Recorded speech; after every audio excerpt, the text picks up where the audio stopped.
never lasts, that love never lives to see another day. But what I know deep down inside is what I feel, and it's so real. I gave it up all for you, and there ain't nothing that I won't do.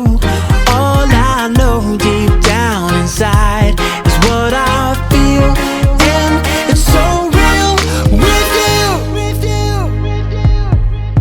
Allah, every day I'll try to be as true as I can to you, 'cause loving you the best I can will always be my number one and only plan. Yes, every day I'll try to be as true as I can to you, 'cause loving you the best I can will always be my number one and only plan. They say you're out of your mind, don't you know that love fades away?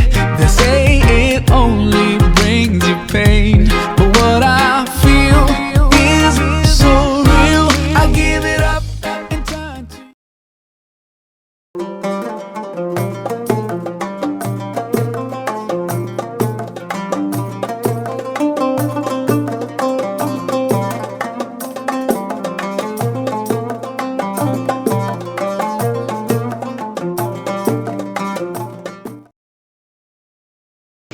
Bismillahirrahmanirrahim. Alhamdulillah wassalatu wassalamu ala rasulillah. Teman-teman sekalian, saat ini saya sedang berada di daerah Al-Qarafah As-Sughra, yang mana di daerah ini banyak dimakamkan para tokoh-tokoh besar Islam seperti Imam Asy-Syafi'i, Imam Ibnu Hajar Al-Asqalani, dan imam-imam besar lainnya banyak dimakamkan di daerah sini. Nah, bisa kita lihat di belakang saya ini sudah ada satu makam, yaitu makam gurunya Imam Asy-Syafi'i. Siapa beliau? Siapa yang dimakamkan di sini? Yaitu Imam Al-Waqi' bin Jarrah rahimahullahu taala.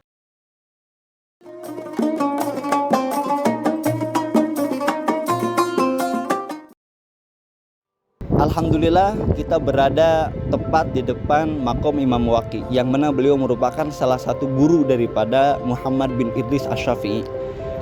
Nama lengkap beliau adalah Abu Sufyan Waqi' bin Jarrah bin Malih bin Adi Ar-Ru'asi Al-Kufi.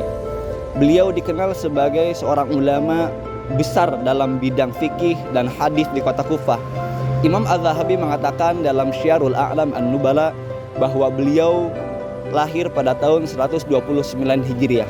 Serta beliau pun dikenal sebagai seorang ulama yang memiliki hafalan yang kuat, dan beliau pun diakui oleh Imam Asy-Syafi'i, sehingga Imam Asy-Syafi'i pun meminta nasihat kepada beliau akan hal-hal yang dapat meningkatkan hafalan serta hal-hal yang dapat merusak hafalan.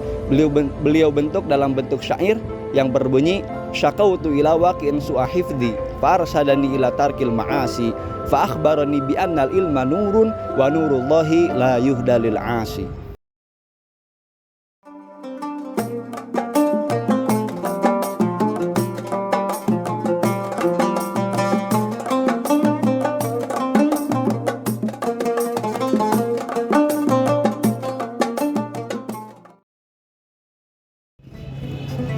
Sekarang kita berada di depan Masjid Imam Syafi'i, yang mana bisa kita lihat dalam tulisan ini bahwasanya telah resmi perevisiannya pada hari Jumat tanggal 5 Rabiul Akhir yang bertepatan pada tahun 1442 Hijriah, yang bertepatan juga pada tanggal 20 November tahun 2020 Masehi. Mari kita telusuri bagian dalam.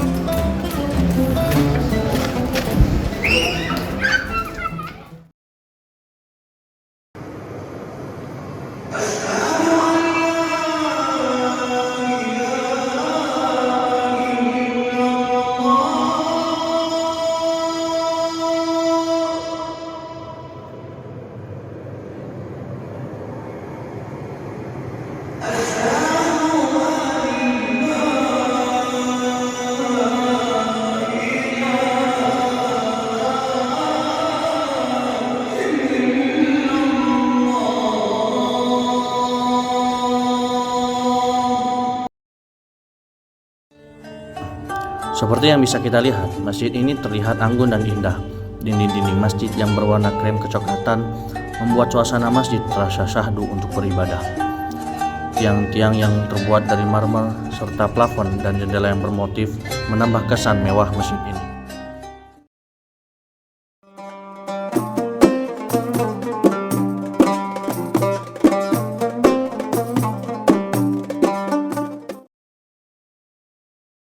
Ketika kita berziarah ke makam Imam Syafi'i, di sini kita akan menemukan satu hal yang unik daripada makam tersebut, yaitu adanya bahtera di atas makam kubah Imam Syafi'i.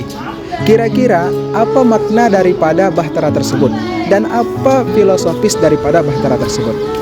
Teman-teman yang saya banggakan, sebagaimana yang tertulis di dalam kitab sejarah, bahwa yang pertama kali membangun kubah makam Imam Syafi'i adalah Sultan Kamil Al-Ayyubi pada tahun 1311 Masehi atau 608 Hijriah. Adapun makna daripada bahtera tersebut, sebagaimana yang kita ketahui, bahwasanya bahtera dia tidak akan berlayar kecuali di atas samudra.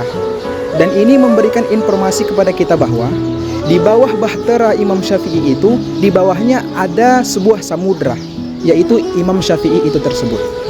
Dan di sini diumpamakan Imam Syafi'i seperti samudra di dalam bidang keilmuannya.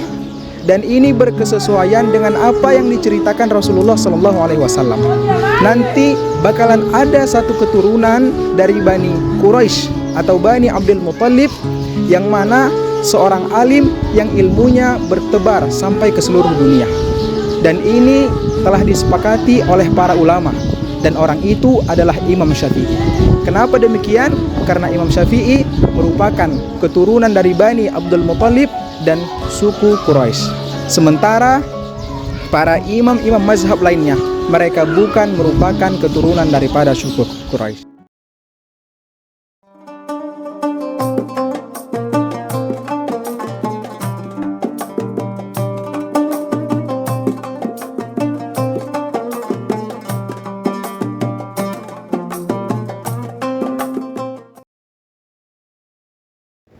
Bismillah, di belakang kita ini ada makam dari seorang imam, seorang mufti besar, seorang pendiri mazhab, yaitu mazhab Syafi'i, yang mazhabnya diikuti oleh mayoritas muslim di dunia dan terkhusus di Indonesia. Beliau adalah Imam Syafi'i. Nama asli beliau adalah Muhammad bin Idris, dan nasab beliau itu bertemu kepada Rasulullah SAW di buyutnya Nabi, yaitu Abdi Manaf. Dan beliau termasuk daripada Bani Quraisy. Lalu beliau lahir di Gaza, Palestina pada tahun 150 Hijriah dan wafat di Mesir sini pada bulan Rajab tahun 204 Hijriah. Sungguh banyak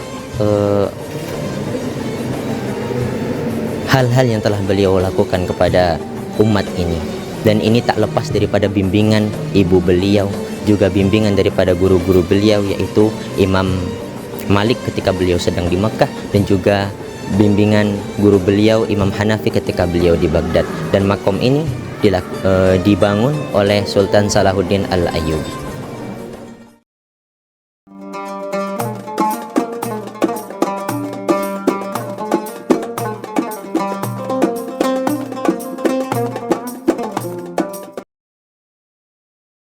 Kemudian ketika kita melihat kepada makamnya, kita akan menemukan makam ini dihiasi oleh seni ornamen yang sangat geometris, yang mana dilakukan dengan keterampilan yang sangat luar biasa. Yang mana di dalam seni ornamen itu terdapat ukiran-ukiran ayat Al-Quran dan sejarah dari imam itu sendiri. Dan di sana juga terdapat nama penulisnya, yaitu Ubaid An-Najjar, yang dituliskan di dalam huruf kufi dalam aksara Ayyubiyah Naskhi. Kemudian ketika kita melihat kepada kubahnya, kita akan menemukan bahwa kubah ini adalah salah satu kubah yang terindah dan termegah yang pernah ada di dalam sejarah Mesir. Qala Maulana al-Imam Muhammad al-Bushiri fi syi'rihi bi kubbati qabri syafi'i safinatun rasat min bina'in muhkamin fawqa julmudi wa mudgada tufanul ulumi bihi istawa fulku fi dhaka darihi 'alal judi. Berkata Imam Bushiri dalam syairnya, pada kubah Imam Syafi'i ada perahu kokoh dan kuat laksana batu. Badai pengetahuan melimpah di persemayamannya, dan dari situ perahu pun berlabuh di atas bukit Judi.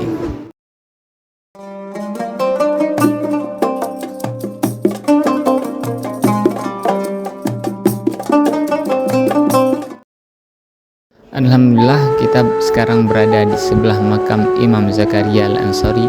Sedikit saya bercerita tentang kenapa beliau dimakamkan di sebelah makam Imam Syafi'i. Dikisahkan dalam kitab Masajidul Misri wa Auliya'uhu bahwasanya murid beliau Syekh Sya'rani belajar kepada beliau hadis, dan ketika beliau membacakan hadis, tiba-tiba Syekh Zakaria memberhentikan lalu mengatakan, ceritakan kepadaku apa yang ada di dalam mimpimu semalam. Lalu Syekh Sya'rani mengatakan, aku semalam bermimpi aku berada di dalam sebuah kapal bersamamu wahai guru, yang mana di dalam kapal tersebut terdapat Imam Syafi'i dan engkau duduk di samping Imam Syafi'i. Kemudian Syekh Zakaria mengatakan, kalau benar mimpimu ini, maka kelak aku akan dimakamkan di sebelah makam Imam Syafi'i. Dan terbukti sekarang bahwasanya Syekh Zakaria Al-Ansari dimakamkan di sebelah makam Imam Syafi'i.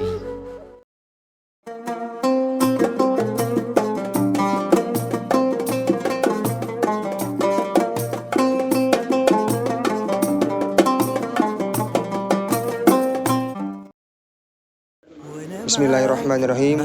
Baik teman-teman sekalian, setelah mengikuti seluruh rangkaian ziarah kita pada sesi ini, mulai dari ziarah Imam Syafi'i, kemudian Imam Waqi', Syekh Zakaria Al-Ansari, dan yang lain-lainnya, saya teringat kepada bait Imam Syafi'i yang terkenal itu, Hayatul Fata wallahi bil ilmi wat tuqa. Di sini seakan Imam Syafi'i berwasiat kepada kita, para thalibul ilm, agar senantiasa hidup di bawah naungan ilmu dan ketakwaan kepada Allah Subhanahu wa taala. Dari video yang singkat ini, kami Rumah Sinai mengajak teman-teman sekalian agar mentajdidun niyah, memperbaharui niyah. Mengapa kita datang jauh-jauh ke Mesir? Mengapa kita menimba ilmu di Mesir? Mengapa kita masuk kepada rumah syariah? Dari video yang singkat ini, semoga bermanfaat buat kita semua. Akhirul kalam, Assalamualaikum warahmatullahi wabarakatuh.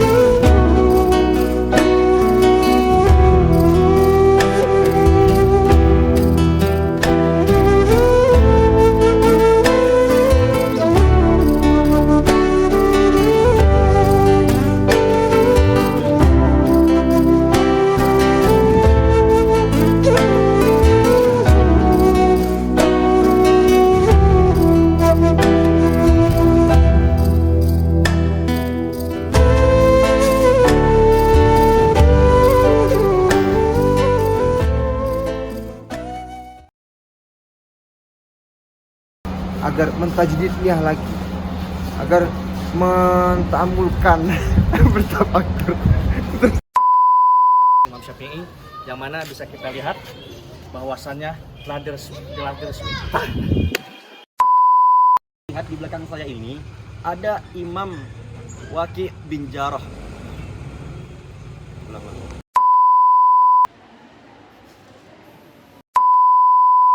129 Hijriah, tepatnya di desa